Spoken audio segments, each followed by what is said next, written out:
Hello everyone, आपका स्वागत है प्रिया अफसाना मोरालिटी चैनल पर।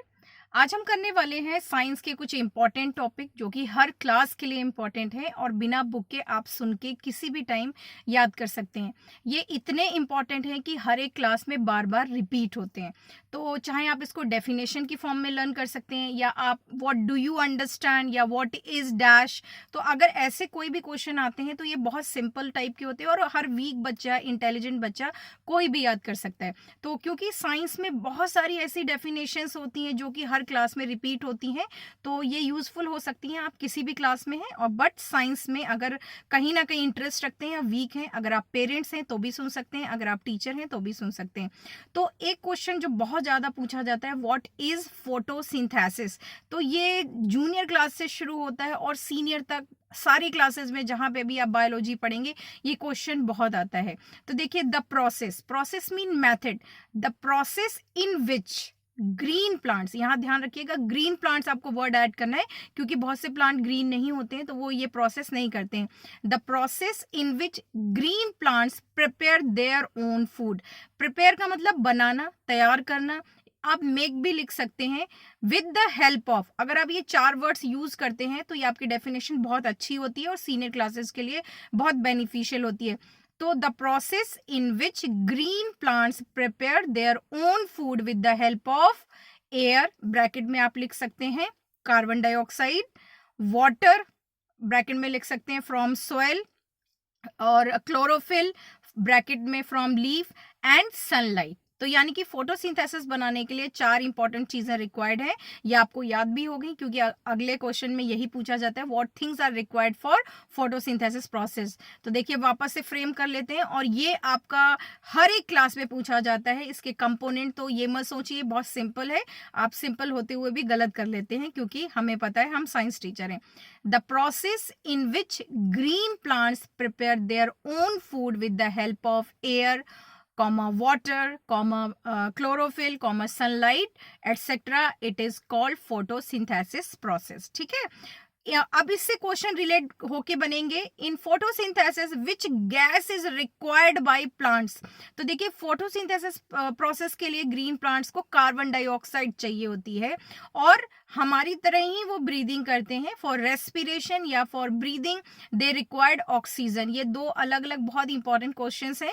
बहुत से बच्चों को लगता है कि plants breathe carbon dioxide and release oxygen, नहीं, दैट इज द ये आपका फोटोसिंथेसिस प्रोसेस है। तो आप इसमें कंफ्यूज मत होइएगा। फोटोसिंथेसिस प्रोसेस में वो कार्बन डाइऑक्साइड लेते हैं और ऑक्सीजन रिप्लेस करते हैं। इसीलिए कहा जाता है प्लांट्स मैक्सिमम ग्रो करें, क्योंकि कार्बन डाइऑक्साइड को कौन फिल्टर कर सकता है, कौन वापस से ऑक्सीजन बना सकता है, ओनली ग्रीन प्लांट। सेकेंड, बहुत ज्यादा डेफिनेशन पूछी जाती है, ह्यूमिडिटी। ह्यूमिडिटी क्या है, तो ये एसएसटी में भी पूछा जाता है और साइंस के जूनियर सीनियर बहुत पूछा जाता है। अमाउंट ऑफ वाटर, तो यानी कि पानी की मात्रा जब एयर में होती है। तो देखिए, एयर मैं आपको बताऊंगी एयर क्या है। It is mixture of many gases. Air कोई ऐसी चीज नहीं है जिसमें सिर्फ एक चीज है, इसमें बहुत सारी गैसेस इन्वॉल्व होती हैं, प्लस वाटर वेपर, पानी की बूंदें भी इन्वॉल्व होती हैं। तो जब एयर में वाटर अमाउंट बहुत ज्यादा होता है तो क्या होता है, ह्यूमिडिटी ज्यादा होती है, और कम होता है तो ह्यूमिडिटी कम होती है। तो जैसे कि रेनी सीजन में आपने देखा होगा, everywhere rain, due to rain बहुत चीजें क्या हो जाती हैं, सॉफ्ट हो जाती हैं। तो जब एयर किसी भी चीज से स्ट्राइक्स होती है, टकराती है, तो वो वाटर वेपर को एब्जॉर्ब करती है, जिसकी वजह से एयर में क्या होता है, बहुत ज्यादा वाटर होता है और सनलाइट नहीं होती है, तो वाटर एयर से सनलाइट एब्जॉर्ब भी नहीं कर पाते हैं। तो सिंपल लैंग्वेज में आप क्या समझे, amount of water in air या amount of water vapour in air is called humidity. और humidity is depend on season also. जैसे आप कोस्टल एरिया में चले जाएंगे, मुंबई चले जाएंगे, आपने नोटिस किया होगा कि जो आपका राजस्थान है वहां पे ह्यूमिडिटी बहुत कम है। क्यों कम है, क्योंकि जब पानी नहीं होगा तो वहां पे एब्जॉर्प्शन, ट्रांसपिरेशन भी नहीं होगा। तो humidity is depends on rain या अमाउंट ऑफ वाटर। ध्यान रखिएगा, बहुत पूछा जाता है। नेक्स्ट क्वेश्चन है, what is composition of air. तो देखिए ह्यूमिडिटी से भी आप इसको लिंक कर सकते हैं। कंपोजिशन ऑफ एयर का मतलब क्या है, एयर कितनी चीजों से मिलके बना है, ठीक है। तो देखिए air is mixture of many gases. First of all सबसे इंपॉर्टेंट ये चीज याद रख लीजिए कि air is made up of many gases. Many gases में अगर आप 100% का रेशियो निकालेंगे तो रेशियो में मैक्सिमम गैस कौन सी होती है, दैट इज नाइट्रोजन। याद कर लीजिए, इसका परसेंटेज बहुत पूछा जाता है सीनियर क्लासेस में, कॉम्पिटेटिव एग्जाम्स में तो बहुत पूछा जाता है। What is the percentage of nitrogen in air, तो दिस इज 78%। आउट ऑफ 100 जो आपकी एयर है 78% नाइट्रोजन है। अब 78 आउट ऑफ 100 में से 78 माइनस कर दो तो आपके पास कितना बचा, 22। तो 22 में से 21%, यानी कि अकेले 22 में से 1% हटा दो, 21% क्या है, ऑक्सीजन है, ठीक है।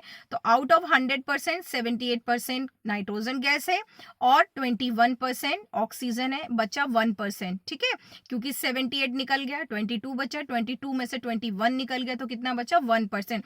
अब ये जो 1% है इसमें बहुत सारी चीजें मिक्सअप होती हैं आपके। सबसे पहले कार्बन डाइऑक्साइड, जो कि बहुत कहीं ना कहीं हार्मफुल भी है और इंपॉर्टेंट भी है। तो कार्बन डाइऑक्साइड का परसेंटेज बहुत पूछा जाता है, याद कर लीजिए 0.03। किसी किसी बुक में 4 भी दिया हुआ है, लेकिन रेशियो में ज्यादातर 0.03% है।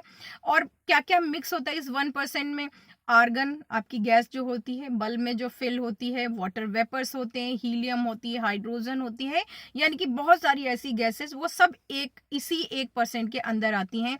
तो अगर कंपोजिशन ऑफ एयर पूछा जाता है तो सिंपल लैंग्वेज में आप कोई भी सर्कल बना दें और उसको डिवाइड कर दें, जैसे मैथ में आप बनाते हैं। 78% दिखा दें नाइट्रोजन, 21% ऑक्सीजन और 1% अदर गैसेस। अदर गैसेस में आप ब्रैकेट में लिख सकते हैं carbon dioxide, hydrogen, helium, argon, water vapours, etcetera. Etcetera means और भी है, लेकिन अभी आप फिलहाल इतनी ही लर्न कर लें।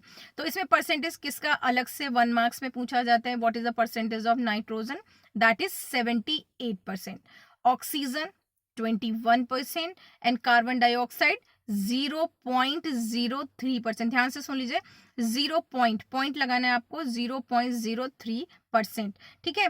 तो ये हो गया आपका composition of air. Air is mixture of many gases, बहुत पूछा जाता है और विद डायग्राम भी आप इसको ड्रॉ करके एक्सप्लेन कर सकते हैं। नेक्स्ट है एटमॉस्फेयर, ये भी बहुत पूछा जाता है। तो देखिए अर्थ आपके एक ऑरेंज होता है, जैसे ऑरेंज की तरह इमेजिन करिए, आप एकदम सोच सकते हैं, और उसके चारों तरफ कोई भी थ्रेड लपेट दें चारों तरफ से अच्छे से। तो इसी तरीके से जो अर्थ है ना, आप उसके चारों तरफ एक एनवलप तैयार कर दें, ब्लैंकेट तैयार कर दें, दैट इज एटमॉस्फेयर। और वो एटमॉस्फेयर बना किसका है, एयर का। तो the layer of air around the earth is called atmosphere.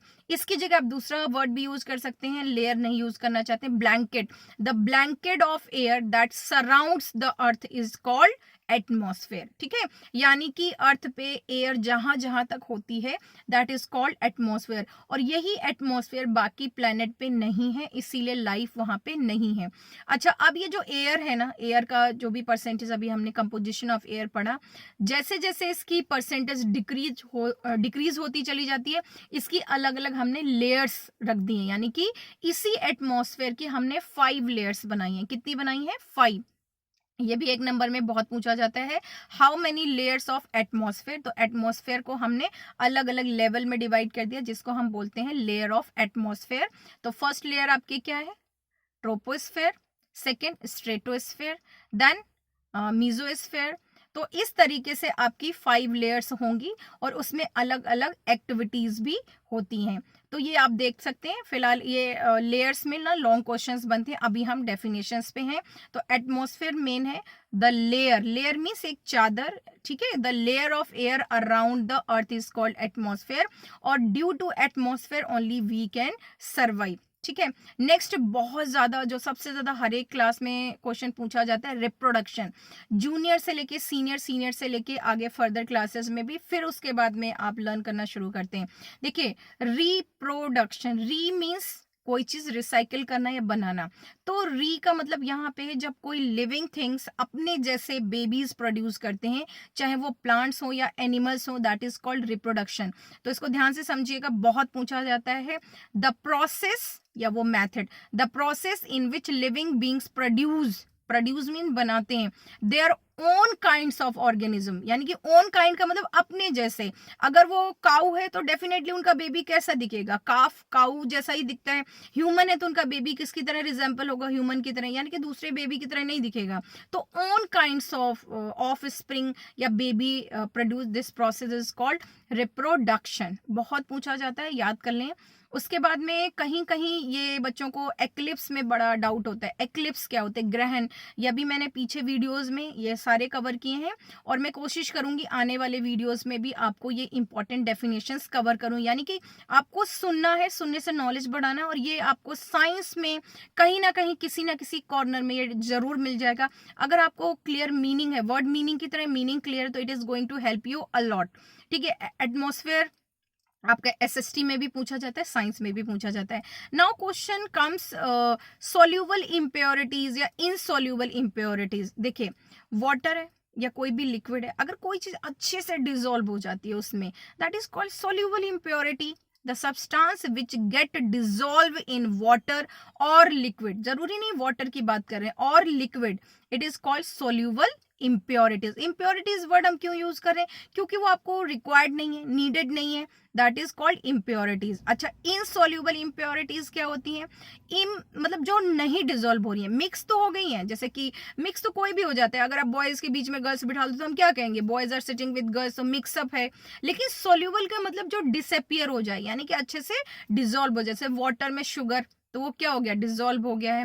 लेकिन बहुत सी चीजें जो क्या होती है, मिक्स हो जाती हैं लेकिन वो डिसॉल्व नहीं होती हैं, that is called insoluble impurities. ठीक है, जैसे चौक हो गया, सैंड हो गई है, मडी वाटर हो गया, तो ये क्या कहलाते हैं, इनसोल्यूबल इम्प्योरिटीज। और इनको अलग करने के लिए मेथड भी बहुत पूछे जाते हैं। तो सोल्यूबल इम्प्योरिटीज को सेपरेट करने का बेस्ट मेथड है डिस्टिलेशन, इवेपोरेशन। ठीक है, कोई भी आप इनमें से एक आंसर दे सकते हैं, what which is the method we use to separate soluble impurities, तो दैट इज डिस्टिलेशन।